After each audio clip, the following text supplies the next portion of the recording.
এরা বললাম না যে ভেতরে যদি ঝোলা গুড় থাকে বেশি সময় ওই উপরে দানা গুড় দেখা যায় না, অবস্থা দেখেই এমনি বলে ইসলামের রাজনীতি নাই। এর বলে যে কোরআনের সাথে ইসলামের কোনো রাজনীতির কোনো সম্পর্ক নাই। এরা হচ্ছে মুনাফিক বললে কম হয়ে যায়, এরা একেবারে প্রকৃত কাফির। যারা কোরআন মজিদ থেকে রাজনীতি আলাদা করে দেয় তারা কাফির। কারণ রাসূল সাল্লাল্লাহু আলাইহি ওয়াসাল্লাম শুধু দাওয়াতের কাজ করেন নাই, মদিনা শাসন করেছেন। শুধু মদিনা শাসন করেন নাই, মক্কা, মদিনা, ইয়ামান, শাম, এমনি বিশাল একটা এরিয়া, 12,500 বর্গমাইল, 12.5 লক্ষ বর্গমাইল। আউযু বিল্লাহি মিনাশ শাইতানির রাজীম। বিসমিল্লাহির রহমানির রহিম। ইয়া আইয়ুহাল্লাযীনা আমানুত্তাকুল্লাহ হাক্কা তুকাতিহ ওয়া লা তামুতুন্না ইল্লা ওয়া আনতুম মুসলিমুন। সাদাকাল্লাহুল আযীম ওয়া সাদাকা রাসূলুহুন নাবিয়্যুল কারীম ওয়া নাহনু আলা যালিকা লামিনাশ শাহিদিন ওয়াশ শাকিরিন।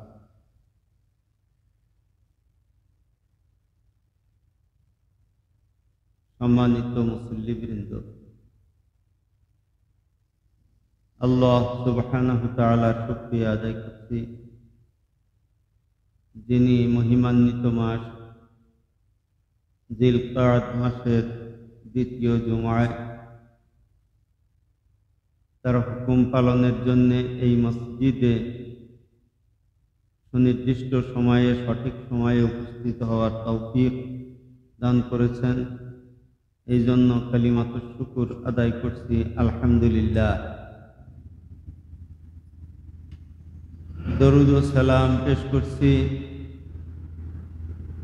আমাদের নেতা, আমাদের রাসূল, সর্বযুগের সর্বশ্রেষ্ঠ মহামানব, নবিকুল শিরোমণি সৈয়দুল মুরসালিন ও খাতামুন নবিয়্যিন আহমদ মুস্তাফা মুহাম্মদ মুস্তাফা সাল্লাল্লাহু আলাইহি ওয়াসাল্লাম। সূরা আলে ইমরানের 102 নম্বর আয়াত তেলাওয়াত করেছি। অত্যন্ত পরিচিত এবং গুরুত্বপূর্ণ আয়াত। এরকম আরো একটি আয়াত কোরআন মাজিদে আল্লাহ ইরশাদ করেছেন, আল্লাযীনা আতাইনাহুমুল কিতাব ইয়াতলুনাহু হাক্কা তিলাওয়াতিহি উলাইকা ইউমিনুনা বিহি ওয়া উলাইকা হুমুল খাসিরুন। এটা সূরা আল বাকারা 121 নম্বর আয়াত। সূরা আলে ইমরানের আয়াতে আল্লাহ বলছেন, ইত্তাকুল্লাহা হাক্কা তুকাতিহি, আর এখানে আল্লাহ বলছেন ইয়াতলুনাহু হাক্কা তিলাওয়াতিহি। উভয় জায়গায় তেলাওয়াতের ক্ষেত্রে তেলাওয়াতের হক আদায় করা, আল্লাহর ভয়ের ক্ষেত্রে ভয়ের হক আদায় করা। এ সমস্ত আয়াতগুলি যখন নাজিল হয়েছে, সাহাবায়ে কিরাম রিদওয়ানুল্লাহ আলাইহিম আজমাইনের মধ্যে কম্পন সৃষ্টি হয়েছে। আল্লাহর ভয়ে তেলাওয়াতের হক কি, তাকওয়ার হক কি, তাকওয়ার সীমা বা কতটুকু, আর তেলাওয়াতের হক আমরা কিভাবে আদায় করব। মুহাম্মদুর রাসূলুল্লাহ সাল্লাল্লাহু আলাইহি ওয়াসাল্লাম সাহাবায়ে কিরামের এ সমস্ত উদ্বিগ্নতা, তাদের এই দুশ্চিন্তা রাসূল সাল্লাল্লাহু আলাইহি ওয়াসাল্লামকেও চিন্তিত করে তুলেছে। আল্লাহ সুবহানাহু ওয়া তাআলা জিবরিল আলাইহিস সালাতু ওয়াস সালামের মাধ্যমে রাসূলকে জানিয়ে দিলেন, ফাত্তাকুল্লাহা মাস্তাতা'তুম, তোমাদের ইস্তিতাআত তোমাদের সক্ষমতা অনুযায়ী আল্লাহ রাব্বুল আলামিনকে ভয় করো।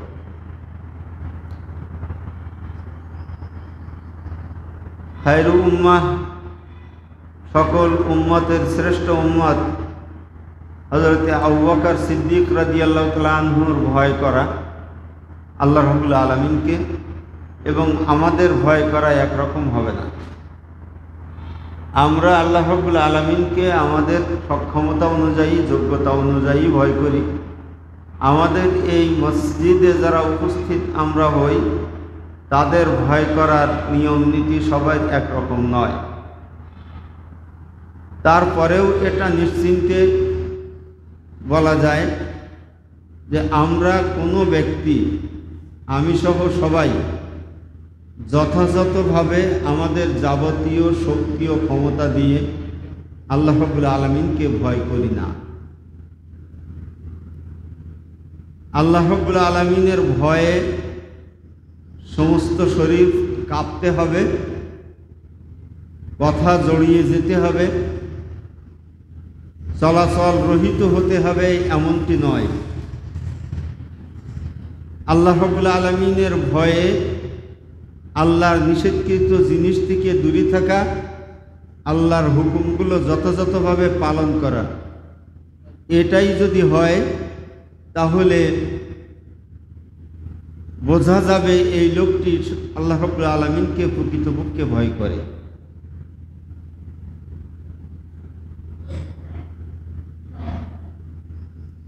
আমাদের মধ্যে অনেকেই এমন আছে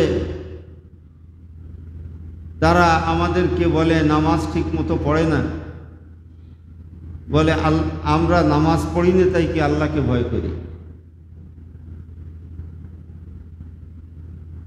মসজিদে মাঝে মধ্যে আসে, এসে বলে আমরা ঠিক মতো মসজিদে যাই না, তবে আমরা আল্লাহকে ভয় করি। এক সাইডে বসি, মসজিদে বেশি সময় থাকলে মসজিদে আজে বাজে কথা হয়ে যাবে, তাই মসজিদে বেশি সময় দেরিও করি না, আল্লাহর ভয়। এগুলো এক ধরনের ধোঁকাবাজি। আল্লাহ রাব্বুল আলামিন গোটা পৃথিবীর ভেতরে নিজের ঘর বলে ঘোষণা করেছেন মসজিদকে। আল্লাহ রাব্বুল আলামিনকে যে ভালোবাসবে, আল্লাহ রাব্বুল আলামিনকে যে ভয় করবে, সে আল্লাহ রাব্বুল আলামিনের নিজের ঘরে, আল্লাহ নিজের ঘর বলে যেটা ঘোষণা করেছেন সব কিছুই আল্লাহ। তার ভেতরে মসজিদ ও আন্নাল মাসাজিদা লিল্লাহ ফালা তাদউ মাআল্লাহি আহাদা, এই যে সূরা জিনের এই আয়াত, যে সব মসজিদগুলি সব আল্লাহর, এই জায়গায় আল্লাহ ছাড়া অন্য কাউকে মানুষ যেমন ডাকে না, আবার অন্য জায়গায় রাসূল সাল্লাল্লাহু আলাইহি ওয়াসাল্লাম বলেছেন জুইলাতিল আরদু মসজিদান ওয়া তাহুরা, গোটা পৃথিবীটা আমার উম্মতের জন্য আল্লাহ মসজিদ বানিয়ে দিয়েছেন। অর্থাৎ এই দুইটা হাদিস আর আয়াত এক জায়গায় করলে যে রেজাল্ট পাওয়া যায় তা হচ্ছে এই, রাসূল সাল্লাল্লাহু আলাইহি ওয়াসাল্লামের উম্মত হতে গেলে মসজিদে যা করা যায় না, মসজিদের বাইরে পৃথিবীতে যখন আমরা ছড়িয়ে পড়ব ওখানেও তা করা যায় না। মসজিদে আল্লাহর গোলামি ছাড়া, এই যে আমরা এখানে একটু পরে নামাজ পড়ব, এই নামাজ এই জায়গায় যদি কেউ জোরে জোরে কথা বলে, গল্প করে, সাথে সাথে পাশে যে যার কেউ কোনো কাজে ডাকে না, এই রকম একেবারে গুরুত্বহীন ব্যক্তিও যদি বলে এই এটা কিন্তু মসজিদ, তখন যত বড় লাট সাহেব হোক, যত বড় ক্ষমতাসীন ব্যক্তি হোক না কেন, পাওয়ারফুল ব্যক্তি হোক না কেন, মসজিদে জোরে কথা বলার ক্ষমতা সে রাখে না। এ জায়গা আল্লাহর, সমস্ত মানুষের অধিকার সমান। ঠিক অনুরূপভাবে মসজিদের বাইরে জায়গাটাও আল্লাহর। এখানে যেমন আল্লাহ রাব্বুল আলামিনকে ভয় করা হয়, এখানে যেমন আল্লাহ রাব্বুল আলামিনের হুকুম ছাড়া অন্য হুকুম চলে না। আল্লাহর রাসূল বলছেন জুইলাতিল আরদু, আল্লাহ আমার জন্য বানিয়ে দিয়েছেন এই পৃথিবীকে মসজিদা, মসজিদ বানিয়ে দিয়েছেন। মসজিদের যে গুরুত্ব, মসজিদের যে মর্যাদা, মসজিদের যে সম্মান, মসজিদের বাইরেও সেই একই সম্মান।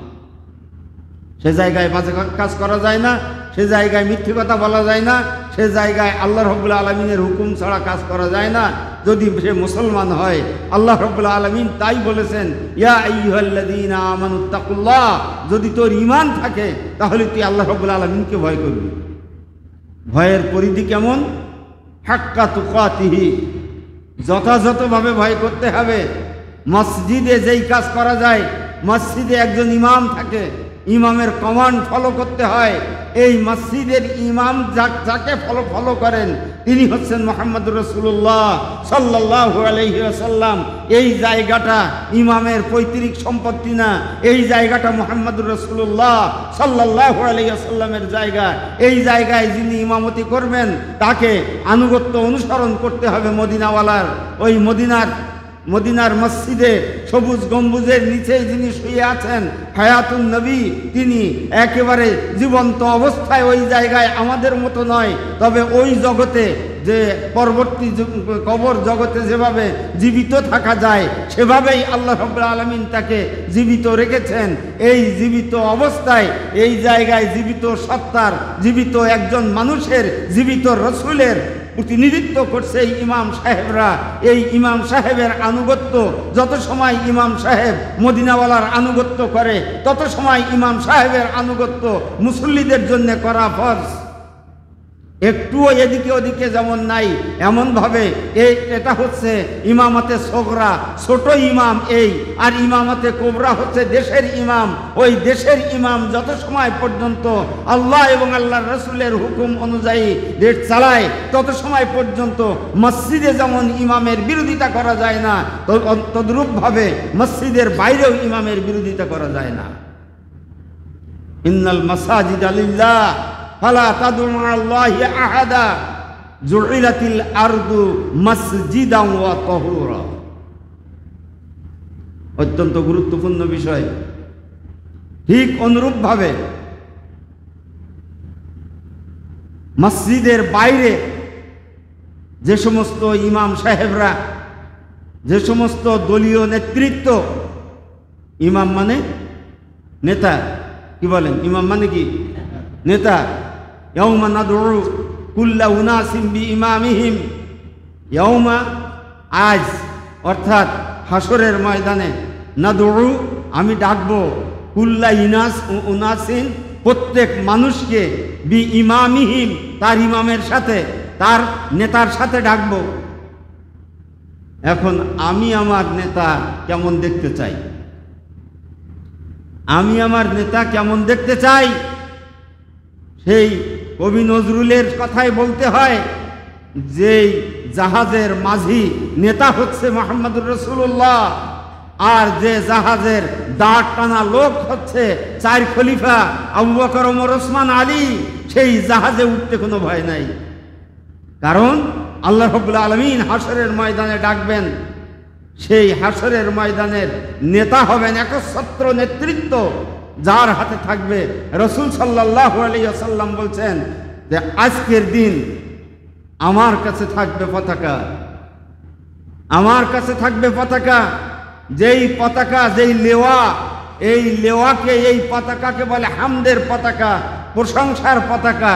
লেওয়ায়ে হামদ রাসূল সাল্লাল্লাহু আলাইহি ওয়াসাল্লামের হাতে থাকবে। রাসূল সাল্লাল্লাহু আলাইহি ওয়াসাল্লাম বলছেন, আমার এই পতাকা তলে আদম থেকে কিয়ামতের পূর্ব মুহূর্ত পর্যন্ত সমস্ত নবী এবং রাসূল সহ সমস্ত মানুষ আমার একচ্ছত্র নেতৃত্বের এই পতাকা তলে অবস্থান করা ছাড়া অন্য কোথাও তার জায়গা হবে না।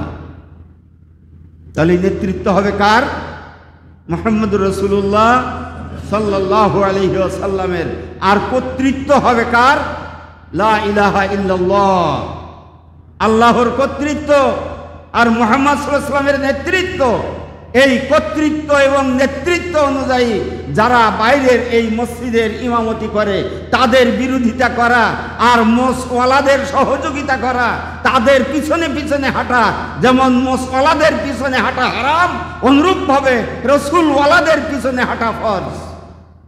এর মধ্যে কোনো কি জায়গা নাই? এর মধ্যে একটা জায়গা আছে, সেই জায়গাটার নাম মুনাফিকির জায়গা। এই ছাড়া আর অন্য কোনো জায়গা নাই। জায়গা একটাই, অর্থাৎ কোনো মুসলমানের ওমা কানা লিমুমিনিন ওয়ালা মুমিনা, কোনো মোমেন নারী আর পুরুষ তার অধিকার নাই, ওমা কানা অধিকার নাই, লিমুমিনিন কোনো মোমেন পুরুষের, ওয়ালা মুমিনাতিন না কোনো মোমেন নারীর। যাদেরকে আল্লাহ বলেছেন ইয়া আইয়ুহাল্লাযীনা আমানু, বিষয়টা বুঝেন। কোরআন মজিদে যাদেরকে বলেছেন ইয়া আইয়ুহাল্লাযীনা আমানু, যত কাজ আল্লাহ ফরজ করেছেন কাদের উপরে? ইয়া আইয়ুহাল্লাযীনা আমানু, যারা ঈমানদার তাদের উপরে। তাদেরকে লক্ষ্য করে বলছেন ওমা কানা লিমুমিনিন ওয়ালা মুমিনা, উচিত নয় অর্থাৎ জায়েজই নয় কোনো মোমেন নারীর বা পুরুষের উপরে, জায়েজ নয়। ইজা কাদাল্লাহু ওয়া রাসূলুহু আমরা, যখন আল্লাহ এবং আল্লাহর রাসূল কোনো নির্দেশ দেয়। নির্দেশ দিছে কে? আল্লাহর রাসূল। কোন জায়গায় পাবো এই হুকুম? কোন জায়গায় পাবো? কোরআন এবং সুন্নাহের মধ্যে। কোরআন আর সুন্নাহের মধ্যে। আইয়াকুনা লাহুমুল খিয়ারাতু মিন আমরিহিম, যে এই হুকুম পালন করার ব্যাপারে স্বাধীনতা ভোগ করবে। অর্থাৎ আল্লাহর রাসূল আর আল্লাহ এবং আল্লাহর রাসূল যে হুকুম দিয়েছেন আমি মানলেও মানতে পারি, না মানলেও না মানতে পারি, নাউযুবিল্লাহ। এই রকম সুযোগ নাই। অর্থাৎ মোমেন হুকুমের গোলাম, ইমানদার যে সে হুকুমের গোলাম আল্লাহ এবং আল্লাহর রাসূলের, এ হুকুমের গোলাম আল্লাহ এবং আল্লাহর রাসূলের। মনে রাখতে হবে আমরা স্বাধীন নই, আমরা আমাদের স্বাধীনতা আল্লাহ রাব্বুল আলামিনের কাছে দিয়ে দিয়েছি। ইন্নাল্লাহা আশতারা মিনাল মুমিনিনা আনফুসাহুম ওয়া আমওয়ালাহুম বিআন্না লাহুমুল জান্নাহ, আল্লাহ আমাদেরকে কিনে নিয়েছেন, আমাদের জীবন কিনে নিয়েছেন, আমাদের সম্পদ কিনে নিয়েছেন জান্নাতের বিনিময়ে। জান্নাত চাই, শুধু দোয়া করি রব্বানা আতিনা ফিদ দুনিয়া হাসানা ওয়া ফিল আখিরাতি হাসানা ওয়া কিনা আযাবান্নার। রোজার সময় আমরা দোয়া করি আল্লাহুম্মা ইন্না নাসআলুকাল জান্নাহ ওয়া নাউযু বিকা মিনান নার, জান্নাত চাই, জাহান্নাম থেকে বাঁচাও। এই যে দোয়া আমরা করি, জান্নাত যে চায় তার নিজের কোনো সম্পদের যেমন কোনো অধিকার নাই, নিজের জানেরও অধিকার নাই যে নিজের ইচ্ছা মতো পরিচালনা করে। আল্লাহ রাব্বুল আলামিন বলছেন তুই আমার কেনা গোলাম, নিজের ইচ্ছা মতো পারিস না।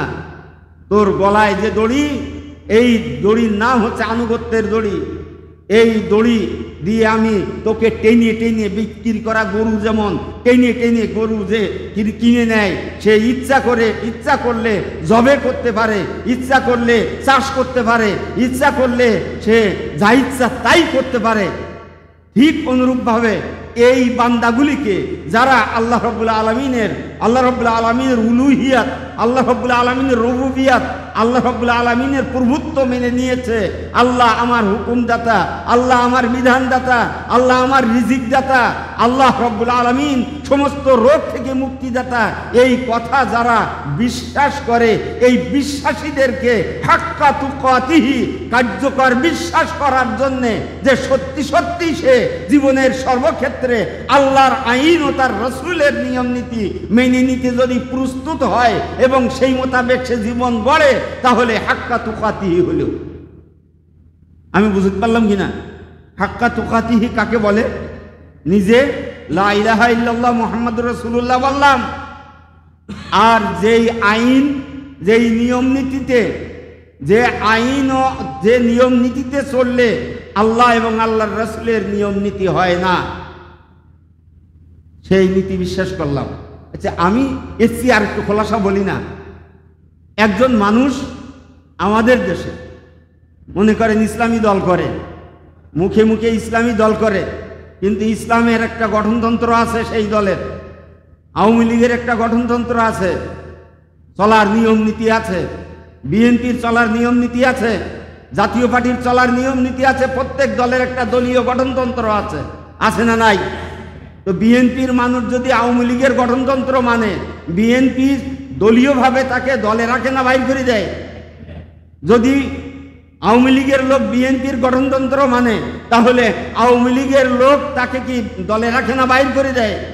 তাহলে ইসলামওয়ালা যারা, তারা ইসলামী দলের গঠনতন্ত্র আল কোরআন যদি না মানে, তাহলে আল্লাহ রাব্বুল আলামিন তাকে দলে রাখে না দল থেকে বাইর করে দেবে? এইটাই আমরা বুঝি না, এইটাই আমরা বুঝি না। আমাদের বুঝতে হবে কোরআনওয়ালা যদি হয়, এর নাম হচ্ছে আল্লাযীনা আতাইনাহুমুল কিতাব। আমি যাদেরকে কিতাব দিয়েছি, আমাদের কিতাব দিয়েছেন কিনা আল্লাহ? দিয়েছেন না? সেই কিতাবের নাম কি?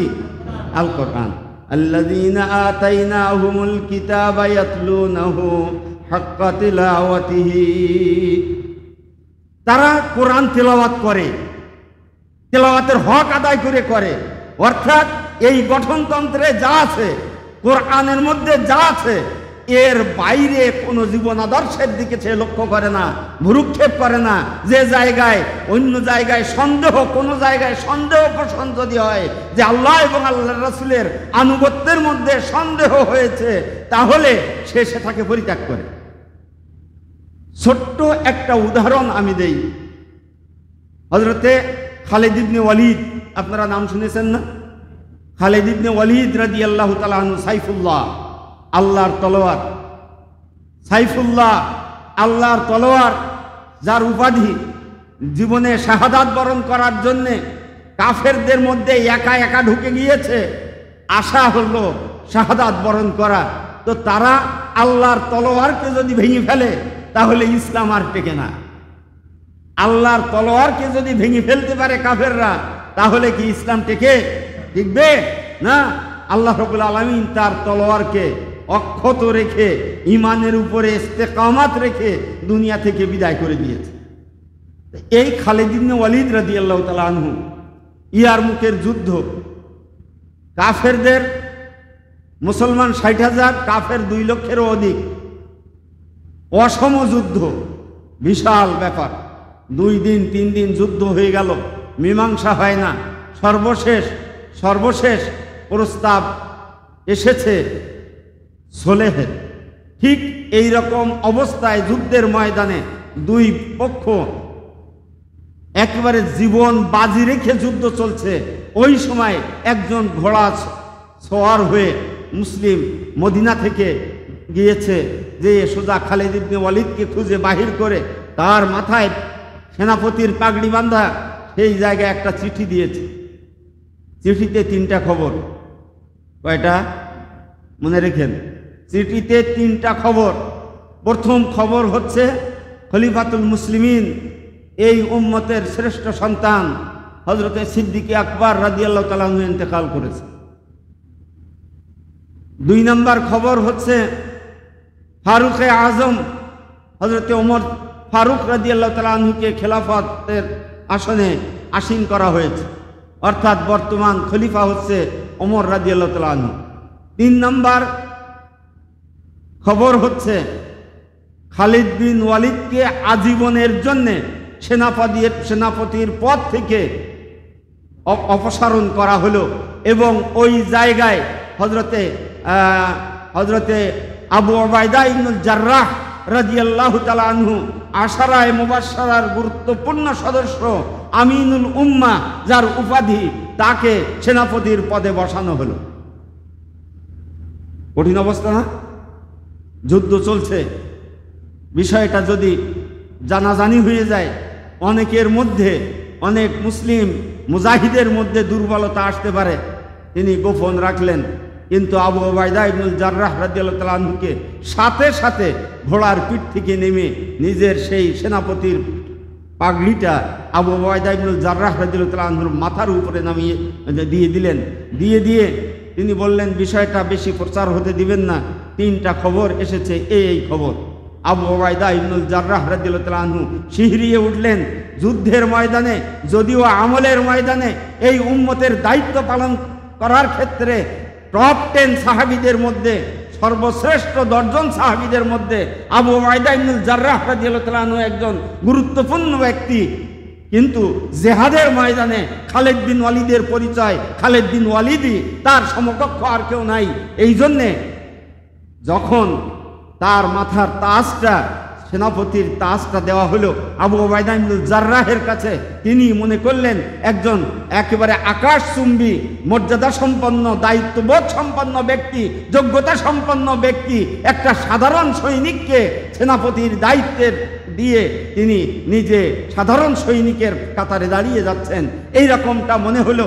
তিনি এবার পরামর্শ যে কাফেরদের এই বিশাল সেনাবাহিনীর খোঁজ খবর নিতে হবে, কে পারবে। আবু ওবায়দা ইবনুল জাররাহ রাদিয়াল্লাহু তাআলা আনহু সমস্ত মুসলমান মুজাহিদদের নিয়ে তিনি করছেন পরামর্শ, কে পারবে। একজন ব্যক্তি উঠল, হযরতে সারাহ বিল হাসনা রাদিয়াল্লাহু তাআলা আনহু উঠলেন যে আমি পারবো। তিনি বললেন তুমি যুবক মানুষ, বসো। আরেকজন বৃদ্ধ মানুষ, বয়স্ক মানুষ উঠে দাঁড়ালো, বলে আপনার বয়স বেশি হয়েছে, আপনি সঠিক কাজ করতে পারবেন না, বসুন। আর কে আছে? এবার খালিদ বিন ওয়ালিদ রাদিয়াল্লাহু তাআলা উঠে দাঁড়ালেন। তিনি বললেন সম্ভবত সেনাপতি মহোদয় আমার দিকে ইশারা করছেন, তাহলে আপনি ঠিক বলেছেন, তাহলে আমার নাম ধরে কেন অর্ডার করলেন না? তাহলে একটু আগে যিনি সেনাপতি ছিলেন, যার পদমর্যাদা ছিল আকাশচুম্বী, তার সামনে আমার মর্যাদা সাধারণ সৈনিকের মতো ছিল, এখন আমি তার নাম ধরে অর্ডার করতে লজ্জাবোধ করি। এবার তিনি উঠে দাঁড়িয়ে চোখের পানি ছেড়ে দিয়ে বললেন আমার আনুগত্যে যদি আপনার সামান্য সন্দেহ হয়, তাহলে হাসরের ময়দানে আমি রাসূল সাল্লাল্লাহু আলাইহি ওয়াসাল্লামের সামনে এই মুখ নিয়ে কিভাবে দাঁড়াবো যে আমি তার প্রতিনিধি, জিহাদের ময়দানের প্রতিনিধি আবু ওবায়দা ইবনুল জাররাহের আনুগত্য করি নাই। যদি রাসূল বলেন যে তুমি অবাধ্য, তুমি বিদ্রোহী, তাহলে আমার তো আর নাজাতের কোনো পথ থাকে না। এই সামান্য জায়গায়ও তারা রাসূলের আনুগত্য, রাসূলের ইতাআত ও আনুগত্য করতে তারা একটুও পিছপাও হন নাই। সামান্য সন্দেহ সৃষ্টি হয় এমন কোনো জায়গা সাহাবায়ে কেরামের ছিল না। সিদ্দিকে আকবর রাদিয়াল্লাহু তাআলা আনহু যাকে ছাড়া রাসূল সাল্লাল্লাহু আলাইহি সাল্লাম একটুও চিন্তা করতে পারতেন না, যেই দিন রাসূল সাল্লাল্লাহু আলাইহি সাল্লাম বললেন, তখন জীবনের শেষ সাহান্নে রাসূল সাল্লাল্লাহু আলাইহি সাল্লাম বললেন এই মসজিদের যত দরজা সমস্ত দরজা বন্ধ করে দাও, কিন্তু আবু বকরের দরজাটা খুলে রাখো। রাসূল সাল্লাল্লাহু আলাইহি ওয়াসাল্লাম যখন ইমামতির করার যোগ্যতা হারিয়ে ফেলেছেন, শারীরিক যোগ্যতা, সাথে সাথে বলছেন মুরু আবু বকর বিল ইমামা, আবু বকরকে ইমাম বানাও। হযরত আয়েশা বললেন আবু বকর নরম মানুষ, আবু বকর নরম মানুষ, আপনার জায়গায় বসে সে দাঁড়িয়ে সে ইমামতি করতে পারবে না, কারণ আপনার সাথে তার রিলেশনশিপটা এত গভীর যে আপনার অভাবে সে দায়িত্ব পালন করতে অক্ষম, বরং আপনি ওমর রাদিয়াল্লাহু তাআলা আনহুকে দায়িত্ব দিন। তিনি বললেন আনতুন্না সাওয়াহিবা ইউসুফ, তোমরা হলে সেই ইউসুফের বিপদগামী করা মহিলা, কাজেই আমাকে তোমরা বিপদগামী করতে পারবে না। আবু বকর বেঁচে থাকতে আল্লাহ এবং আল্লাহর রাসূল কারোর আনুগত্যে সন্তুষ্ট নয়, কারোর ইমামতে সন্তুষ্ট নয়। এই কথা যিনি বলেছেন, যার সম্পর্কে তিনি খলিফা হওয়ার সাথে সাথে বলছেন আতিউনি মা আতাআতুল্লাহ ওয়া রাসূলা, আমি আমার তত সময় পর্যন্ত কথা মেনে চলবা তোমরা যত সময় পর্যন্ত আল্লাহ এবং আল্লাহর রাসূলের কথা মতো আমি চলি। আমি যত সময় আল্লাহ এবং আল্লাহর রাসূলের গোলামি করতে পারি তোমরা আমার হুকুম মেনে চলবা। ফাইন যুক্তু, যদি আমি এই পথ থেকে এদিকে ওদিকে ঘুরে বেঁকে চলে যাই, আনুগত্য করতে আমি যদি সফল না হই, ফালা তাআতা লি আলাইকুম, তাহলে আমার আনুগত্য করা, আমার কথা মতো চলা তোমাদের উপরে বাধ্যতামূলক নয়। তাহলে আমরা যারা আছি আমাদের কি এই ঘটনার মধ্যে কোনো শেখার বিষয় নাই? আল্লাযীনা আতাইনাহুমুল কিতাবা ইয়াতলুনাহু হাক্কা তিলাওয়াতিহি, তেলাওয়াতের হক আদায় করে তারা কোরআন মাজিদ তেলাওয়াত করে। জীবনের সর্বক্ষেত্রে একেবারে রান্নাঘর থেকে ওই সংসদ পর্যন্ত, চৌকিদার থেকে প্রেসিডেন্ট পর্যন্ত এই বিশাল যেই স্তর, এই স্তরের মধ্যে আমিও একজন, আপনি আমি সবাই। আলা ইন্না কুল্লুকুম রাইন ওয়া কুল্লুকুম মাসউলুন আন রাইয়াতিহি, তোমরা প্রত্যেকেই দায়িত্বশীল, প্রত্যেক প্রত্যেককে তোমাদের দায়িত্ব সম্পর্কে আল্লাহর কাছে প্রশ্ন জবাবদিহি করতে হবে। হাসরের ময়দানে প্রশ্ন করা হবে, তুমি একজন স্বামী, তুমি একজন পিতা, তুমি একজন নাগরিক, তুমি একজন প্রেসিডেন্ট, তুমি একজন মেম্বার, তুমি চেয়ারম্যান, তুমি এমপি, তুমি মন্ত্রী, তুমি যাই হও না কেন, তোমার যতটুকু জায়গা আছে দায়িত্ব পালন করার, ওই জায়গাটুকু তুমি আল্লাহর দেওয়া হুকুম অনুযায়ী পরিচালনা করেছো কিনা তোমাকে প্রশ্ন করতে হবে, তোমাকে প্রশ্ন করা হবে, তোমাকে জবাবদিহি করতে হবে। ওমাল্লাম ইয়াহকুম বিমা আনজালাল্লাহ, এই ক্ষেত্রে দায়িত্ব পালনের ক্ষেত্রে যে কোরআন মজিদ অনুযায়ী হুকুম ফয়সালা করবে না, ফাউলাইকা হুমুল কাফিরুন, ফাউলাইকা হুমুজ জালিমুন, ফাউলাইকা হুমুল ফাসিকুন, তারা হয় ফাসিক, তারা হয় জালিম হবে, অথবা হবে তারা কাফির। এই তিন স্তরের যে কোনো এক স্তরে তারা পড়ে যাবে। কাজেই আমরা জালিমও হতে চাই না, ফাসিকও হতে চাই না, আমরা কাফিরও হতে চাই না, আমরা চাই জান্নাতি হতে। যদি জান্নাতি হতে চাই তাহলে আমাদের আনুগত্যের দড়িটা ইসলামওয়ালাদের হাতে তুলে দিতে হবে। এর মধ্যে কি কোনো সন্দেহ আছে? এটা আমার কথা না আল্লাহর কথা? আল্লাহ রাব্বুল আলামিনের রাসূল বলছেন, আনা আমরুকুম বিখমসিন, আমি তোমাদেরকে 5টা হুকুম দেব, 5টা কথা বলবো। কয়টা কথা?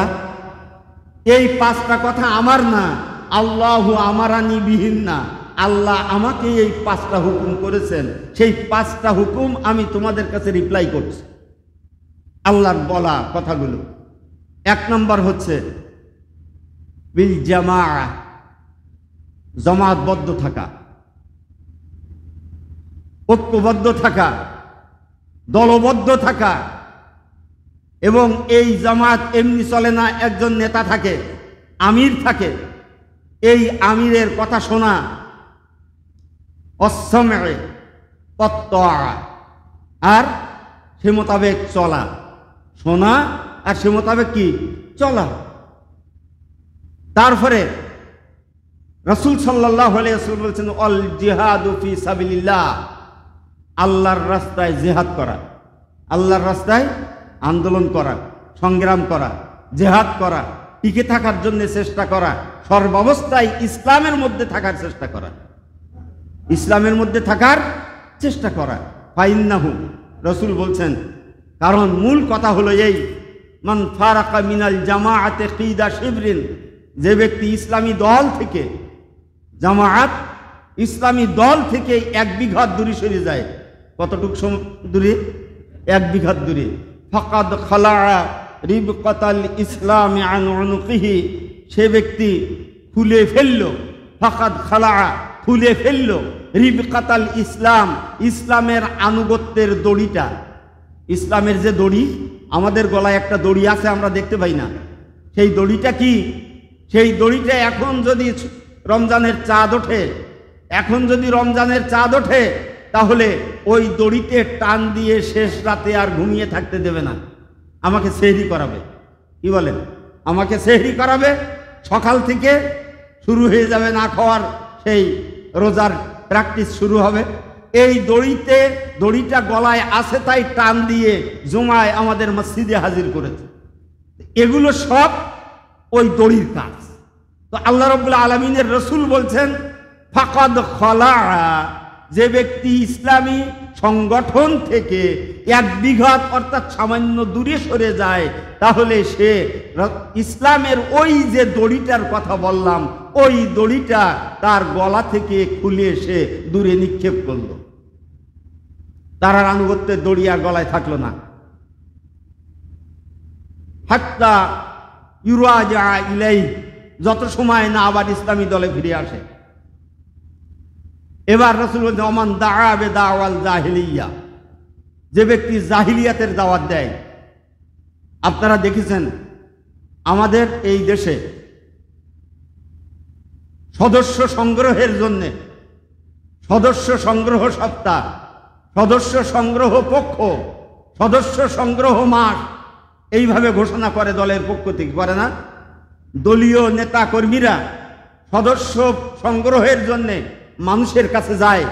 রাসূল সাল্লাল্লাহু আলাইহি ওয়াসাল্লাম বলছেন, মান দাআ বিদাওয়াল জাহিলিয়া সেই সদস্য সংগ্রহ সপ্তাহের প্রচেষ্টা যদি হয় ইসলামের পক্ষে তাহলে ভালো, যদি ইসলামের পক্ষে না হয়ে ইসলামের বিপক্ষে হয় ফাহু আমিন জুসা জাহান্নাম, সে জাহান্নামে যাবে।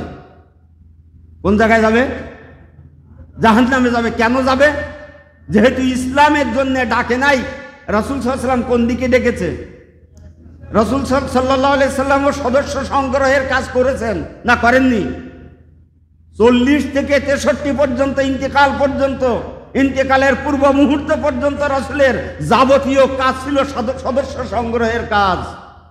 তাই তিনি বলেছেন কুরাইশদেরকে, কুলু লা ইলাহা ইল্লাল্লাহ তুফলিহুন, তোমরা বলো লা ইলাহা ইল্লাল্লাহ, মুক্তি পেয়ে যাবে, ফালাহ পেয়ে যাবে, নাজাত পেয়ে যাবে, জান্নাত পেয়ে যাবে।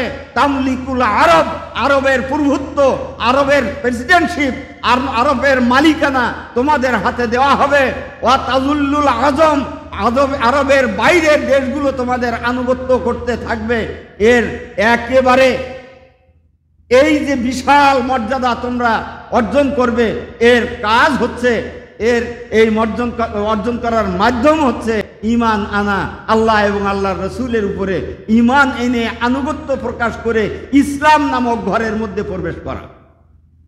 ইসলাম নামক ঘরের মধ্যে প্রবেশ করা, এটাই যদি হয় তাহলে তোমরা মুক্তি পেয়ে যাবে। তাহলে এগুলো, এই প্রচেষ্টা কি ছিল? সদস্য সংগ্রহ করার প্রচেষ্টা না? আপনারা বুঝেছেন কিনা? সদস্য সংগ্রহ করার এই প্রচেষ্টায় আল্লাহ রাব্বুল আলামিনের রাসূল বলছেন, ইন্নামা মাসালি অমাসালু রাজুলিন, আমার দৃষ্টান্ত ওই ব্যক্তির মতো, বানা দারান, যে একটা ঘর তৈরি করল। কি তৈরি করেছে? ঘর তৈরি করেছে। হাদিসটা এভাবে এসেছে, রাসূল সাল্লাল্লাহু আলাইহি ওয়াসাল্লামের কাছে জাআ সালাসাতু রাহাতিন ইলা রাসূলিল্লাহ সাল্লাল্লাহু আলাইহি ওয়াসাল্লাম ওয়া হুয়া নাইমুন, 3 জন ফেরেশতা রাসূল সাল্লাল্লাহু আলাইহি সাল্লামের কাছে এসেছে। ওই অবস্থায় রাসূল ঘুমান্ত অবস্থায় ছিলেন, ঘুমিয়েছিলেন। এবার একজন ফেরেশতা বলছেন, ইন্না লিসাহিবিকুম মাসালা ফাদরিবু লাহু মাসালা, তোমাদের এই যে সাথী ঘুমিয়ে আছে তার জন্য একটা উদাহরণ আছে, একটা দৃষ্টান্ত আছে, এটা তোমরা বলো না। এবার আরেকজন বলছে ওহুয়া নাইম, সে তো ঘুমিয়ে আছে। আরেকজন বলছে ঘুমিয়ে আছে কে বলল?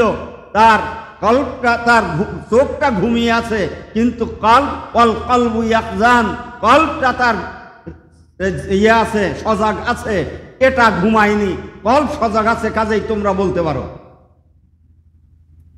এবার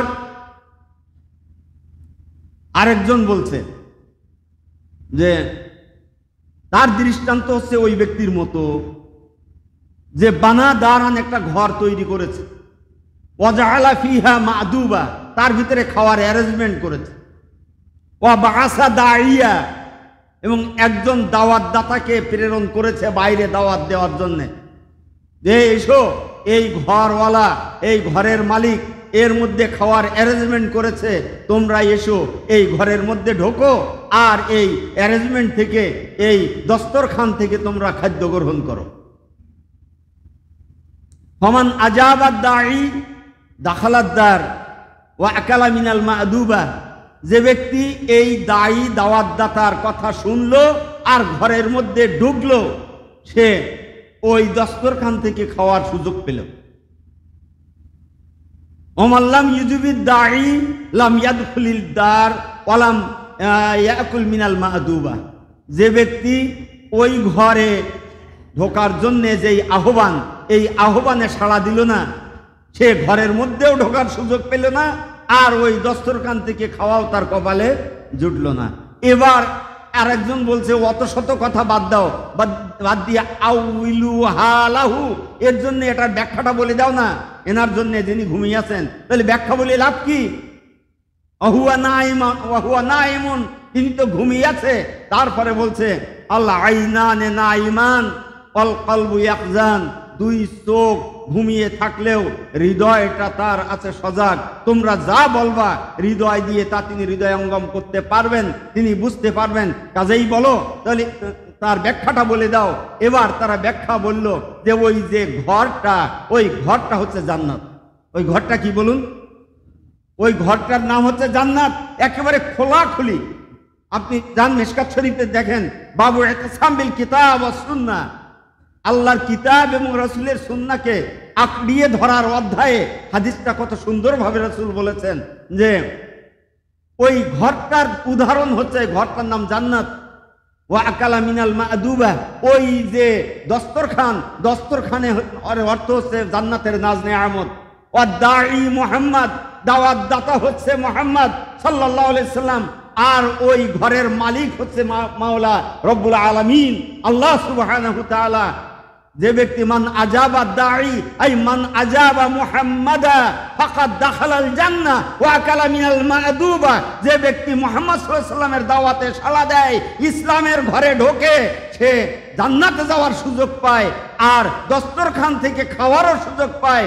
অমাল নাম ইউজিবিদ দাঈ, যে ব্যক্তি মুহাম্মদ সাল্লাল্লাহু আলাইহি সাল্লামের কথা শোনে না, ওই ঘরে ঢোকার কপাল তার হবে না, আর জান্নাতের ওই নাজ নিয়ামত তার কপালে জুটবে না। ও মুহাম্মাদুন ফারিকুম বাইনান নাস, আর মুহাম্মদ সাল্লাল্লাহু আলাইহি সাল্লাম মানুষের মধ্যে পার্থক্য সৃষ্টিকারী। ফারিকুন ফিল জান্নাহ ওয়া ফারিকুন ফিস সাঈর, এক দল হচ্ছে জান্নাতি, আরেক দল হচ্ছে জাহান্নামী। মাঝখানে কোনো জায়গা নাই, মাঝখানে কোনো সীমারেখা, ওই যে নোম্যান্স ল্যান্ড, দুই দেশের মাঝখানে কিছু জায়গা, এই এদেশেরও ভাগ ও দেশেরও ভাগ, এইরকম কোনো জায়গা নাই, নোম্যান্স ল্যান্ড নাই। সোজা সরল একটা রেখা, একদিকে জান্নাত আরেকদিকে জাহান্নাম। আমরা কোন দিকে বলেন তো? আমরা কোন দিকে? আমরা জান্নাতের অংশে না জাহান্নামের অংশে? যদি জান্নাতের অংশে আমরা থাকি, আল্লাহর কসম ইসলামের ঘরে ঢুকতে হবে। আপনি যেই চিন্তা করেন সেই চিন্তা যদি ইসলাম হয়, আপনি যে দল করেন সেই দল যদি ইসলাম হয়, আপনি যে ইবাদত করেন সেই ইবাদত যদি ইসলাম অনুমোদিত হয়, সেটা যদি রাসূলের তরিকায় হয়, তাহলে নিঃসন্দেহে আমরা ইসলামের ঘরে প্রবেশ করব। আল্লাহ রাব্বুল আলামিন তাই বলেছেন, উদখুলু ফিস সিলমে কাফা, হে ঈমানদারেরা, হে মুমিনরা, তোমরা ইসলামের ঘরে পরিপূর্ণভাবে ঢুকে যাও, খানিকটা বাইরে আর খানিকটা ভিতরে। আফাতুমিনুনা বিবাদিল কিতাব ওয়া তাকফুরুনা বিবাদ ফামা জাযাউ মান ইয়াফআলু যালিকা মিনকুম ইল্লা খিজয়ুন ফিল হায়াতিদ দুনিয়া ওয়া ইয়াউমাল কিয়ামাতি ইউরাদ্দুনা ইলা আশাদ্দিল আযাব। আল্লাহ রাব্বুল আলামিন বলছেন, কিছু ইসলাম মানবা আর কিছু অনিসলাম মানবা, অর্ধেক ইসলাম আর অর্ধেক অনিসলাম, ইসলামের ঘরে পরিপূর্ণভাবে প্রবেশ করবা না, তা এর দিয়ে জান্নাত পাওয়া যাবে না। আল্লাহ রাব্বুল আলামিন কোরআন মজিদে সূরা হিজরের ভেতরে স্পষ্টভাবে বলেছেন যে যারা কোরআনকে দ্বিখণ্ডিত করে ফালানাসআলান্নাহুম আজমাইন আম্মা কানু ইয়ামালুন ওয়াল্লাযীনা জাআলুল কোরআনা ঈদিন, যারা কোরআনকে খণ্ড খণ্ড করেছে, কিছু খণ্ডের উপরে তো ঈমান আনে, নামাজ পড়তে সমস্যা নাই, সওম আদায় করতে সমস্যা নাই, তারপরে সওম আদায় করতে সমস্যা নাই, হজ করলে হাজী সাহেব বলে এ জায়গায় সমস্যা নাই। যখন সমস্যা মনে হয় সেটা হচ্ছে ওই আদালতগুলো ইসলাম মোতাবেক চলছে না, ওই জায়গায় ইসলামী আইন প্রতিষ্ঠিত হোক, সংসদে ইসলামের কথা বলছে না, ওই জায়গায় কোরআনের প্রতিনিধিরা প্রতিনিধিত্ব করুক, রাসূলের প্রতিনিধিরা ওয়ারিসরা কথা বলুক, এই জায়গায় যদি সমস্যা হয় তাহলে বুঝতে হবে ঈমানের মধ্যে দুর্বলতা আছে, ঈমানের মধ্যে দুর্বলতা আছে। এই শয়তানকে কলবের মধ্যে জায়গা দিয়ে মুখ তার বাইরে সুন্দরভাবে ঈমানের প্রলেপ দিলে ওই ভেতরে ঝোলা গুড় আর মুখটায় অল্প কিছু দানা গুড় দিয়ে দিলে বেশি সময় দানা থাকবে না, এক সময় ওই ঝোলা উপরে উঠে একেবারে তার আসল চেহারা দেখা যাবে। ঠিক বললাম কিনা ভাই? একটা ফল পাকে প্রথমে ভেতরে, আর তারপরে রং বাহির হয় বাইরে। বাইরের রং যদি ভেতরে ঢোকে, এটা কখনো ঢোকে না। বাইরের রং বাইরে পাকা, ভেতরে পাকে নাই। ওই মাল কেউ যখন তার পাশে যায় তখন সে প্রতারিত হয়। কি হয়? প্রতারিত হয়। ওই যে একটা গল্প আছে যে পাখি, ওই যে যে বুলবুলি যে ফল খায়, সে দেখলো শিমুল গাছ, পাপড়া গাছ, গাছে ফুল ফুটেছে, লাল টকটকে সুন্দর ফুল। সে আশা করল এই গাছে যখন ফল হবে তখন আমার আর খাদ্যের অভাব হবে না, এই ফল খুব মিষ্টি হবে নিশ্চয়ই, ফুলটা তো খুব সুন্দর। এবার ফল হইল, ফল হওয়ার পরে অপেক্ষা করলো কখন পাকে, যখন পেকেছে বলে তার সন্দেহ হলো। এবার সে তার ফলের কাছে গেল, ফলের কাছে গিয়ে সে বলছে ফুল সুন্দর তাং, ফুলটাও তো ভালো, ফলও সুন্দর তাং, ফলটাও ভালো, যখন খাওয়ার জন্যে ঠোক মারাং তখন ভেতরে ফসফসাং, ভেতরে তখন তুলো ছাড়া আর কিছু পাওয়া গেল না, খাবার জুটলো না কপালে। তো এই জন্যে আল্লাহ রাব্বুল আলামিন মুনাফিকদের দৃষ্টান্ত দিয়েছেন কাসারাবিন বাকিয়াতিন, ওই মরিচিকার মতো, যা একজন পিপাসার্ত মানুষ তার পাশে যায়, পাশে দিয়ে প্রতারিত হয়, পানি কপালে জোটে না। আগে যে অবস্থা ছিল এবার পানি না পেয়ে পিপাসা আরো বেগে তার কাছে ঘিরে ধরে, এবার সে নিজের জীবনটা শেষ করে দেয়। ঠিক অনুরূপভাবে উপরটা লেবাস দিয়ে একেবারে সুন্দর ইসলামী লেবাস, কিন্তু ভেতরটা মুনাফিকি আর কুফরির এই দুর্গন্ধ এবং তার তিক্ত স্বাদে পরিপূর্ণ। বলেন এটা কি বেশি সময় গোপন রাখা যায়? এই জন্য আল্লাহ রাব্বুল আলামিন বলেছেন উদখুলু ফিস সিলমে কাফা, রাসূল বলেছেন মান দাআ বিদাওয়াল জাহিলিয়া, যার দাওয়াত হয় রাসূলের দাওয়াতের বিপরীত। রাসূল দাওয়াত দিয়েছেন, আবু জাহেলও দাওয়াত দিয়েছে, রাসূল দাওয়াত দিয়েছেন, আবু জাহেলও দাওয়াত দিয়েছে। রাসূলের দাওয়াত ছিল ইসলামের দাওয়াত, আবু জাহেলের দাওয়াত ছিল অনিসলামী দাওয়াত। এখনো পর্যন্ত নামাজ পড়ে নেতা, সব কিছু করে, দাওয়াত দেয় আবু জাহেলের, আর একজন নেতা নামাজও পড়ে দাওয়াতও দেয় রাসূল সাল্লাল্লাহু আলাইহি ওয়াসাল্লামের। নেতা কাকে বলবো আমরা? যে দাওয়াত দেয় আর রাসূলের তরিকায় চলে, আমরা তার পিছনেই থাকবো। কি রাজি আছি তো আমরা ইনশাআল্লাহ? তাই যদি না হয় তাহলে এই পথ আবু জাহেলের পথ, সিরাতুল মুস্তাকিমের পথ নয়, মাগদুব আর দল্লিনদের পথ, অভিশপ্তদের পথ, পথভ্রষ্টদের পথ। সূরা ফাতিহার ভেতরে আমরা স্পষ্ট করে দুইটা সীমারেখার দুই পাশটা আলাদা করে দিয়েছি।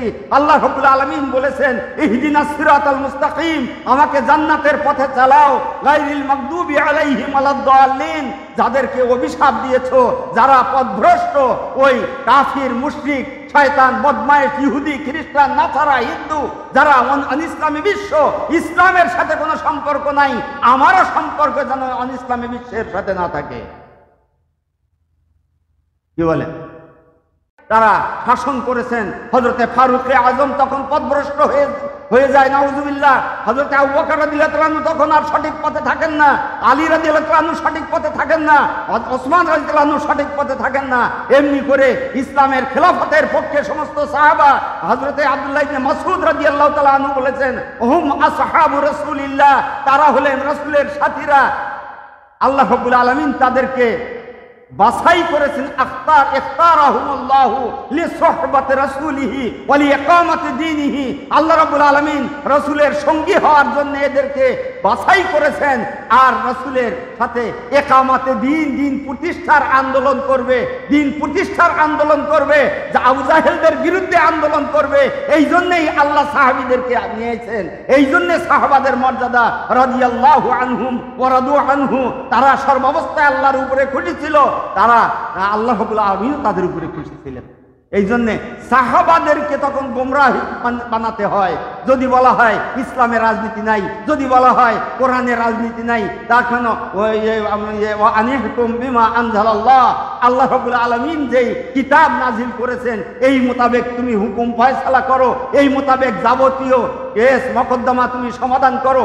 এরপরে আবার আল্লাহ বলে দিয়েছেন ফালা ওয়া রাব্বিকা লা ইউমিনুন, কসম করে বলি তোমার রবের তারা মুমিন হতে পারবে না হাত্তা ইউহাক্কিমুকা, যত সময় পর্যন্ত তাদের ফিমা শাজারা বাইনাহুম, তাদের ভিতরে যত সমস্যা আছে সমস্ত সমস্যা সমাধানের ক্ষেত্রে আপনাকে প্রধান বিচারপতি না বানায় হে রাসূল, তত সময় পর্যন্ত তারা মুসলমান হতেই পারবে না।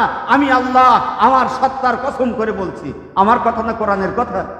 তাহলে মুসলমান হতে গেলে, মোমেন হতে গেলে রাসূল সাল্লাল্লাহু আলাইহি ওয়াসাল্লামের নেতৃত্ব এবং আল্লাহর কর্তৃত্ব, কোরআন মজিদ তথা আল্লাহ রাব্বুল আলামিনের দেওয়া নিয়ম কানুন, আদর্শ এবং রাসূল সাল্লাল্লাহু আলাইহি ওয়াসাল্লামের তরিকা, এইটা যদি কেউ মানতে অস্বীকার করে, কাজের মধ্যে, এমনি তো মুখে বলে না, কাজে যারা ইসলাম মানে না তাদের সাথেই থাকে। কাজে যারা ইসলাম মানে না তাদের সাথে থাকে। একজন তো বউ মাতৃ মাতৃ রাস্তার ওপর নিয়ে গেছে, এখন বউ বলতিস তুমি কি আমার ছেড়ে দেওয়া নাই? তাহলে মারির ধরন দিকে বুঝিস নি? কাজ দিকে বোঝা যায় না যে এটা ইসলাম মানে না। ইসলাম আলাদের পছন্দ করে না, ইসলাম আলাদের গালাগালি করে, ইসলাম আলাদেরকে তাদের প্রতিপক্ষ মনে করে, অর্থাৎ রাসূল সাল্লাল্লাহু আলাইহি ওয়াসাল্লামের আদর্শকে, রাসূল সাল্লাল্লাহু আলাইহি ওয়াসাল্লামের দলকে, রাসূল সাল্লাল্লাহু আলাইহি ওয়াসাল্লামের দলীয় কার্যক্রমকে তার বিপরীত আদর্শ মনে করে। এই ব্যক্তি মুসলমান হয় কি করে? কোরআন মজিদের এই বর্ণনা অনুযায়ী কবরের মধ্যে যখন বলা হবে মাযা তাকুলু লিহাযার রাজুলি লি মুহাম্মদ, এই মুহাম্মদ সাল্লাল্লাহু আলাইহি ওয়াসাল্লাম সম্পর্কে তোমার অভিমত কি ছিল? আল্লাহর কসম এই বদবক মুহাম্মদ সাল্লাল্লাহু আলাইহি ওয়াসাল্লামের পরিচয় দিতে পারবে না। কারণ নেতৃত্বের ক্ষেত্রে রাসূল সাল্লাল্লাহু আলাইহি ওয়াসাল্লামকে মুখে বলেছে, মনে ধারণ করতে পারে নাই যে রাসূল সাল্লাল্লাহু আলাইহি ওয়াসাল্লাম আমার নেতা, এবং তার যারা ওয়ারিস, তার যারা অনুসারী, তার যারা তাবে অনুসরণকারী, তাদেরকে আমি নেতা বানিয়েছি রাসূলকে পাওয়ার জন্য। এই কথা তারা বুকে ধারণ করে না, মুখেও ধারণ করে না, যার কারণে কবরের মধ্যে বিপদে পড়বে না? পড়বে না? চূড়ান্তভাবে বিপদে পড়বে। তখন আর ফিরে আসারও সুযোগ থাকবে না। আল্লাহ সুবহানাহু ওয়া তাআলা আমাদের সহিহ বুঝ দান করুন এবং ইসলামের সাথে আমৃত্যু থাকার তৌফিক দান করুন। এবং আল্লাহ রাব্বুল আলামিন যে বললেন ওয়ালা তামুতুন্না, খবরদার মরিও না, ইল্লা ওয়া আনতুম মুসলিমুন, মুসলমান না হয়ে মুসলমান ইসলামের ঘরে ঢোকবা, ওই অবস্থায় মরবা, ওই অবস্থায় কবরের প্রশ্নের জবাব দিতে পারবা, হাসরের ময়দানের দায়িত্ব আমি মুহাম্মদ সাল্লাল্লাহু আলাইহি ওয়াসাল্লাম নিজেই গ্রহণ করলাম। তাহলে আমরা যেন তার সাথেই থাকতে পারি। ওমা তৌফিক ইল্লা বিল্লাহ। আসসালামু আলাইকুম ওয়া রাহমাতুল্লাহ।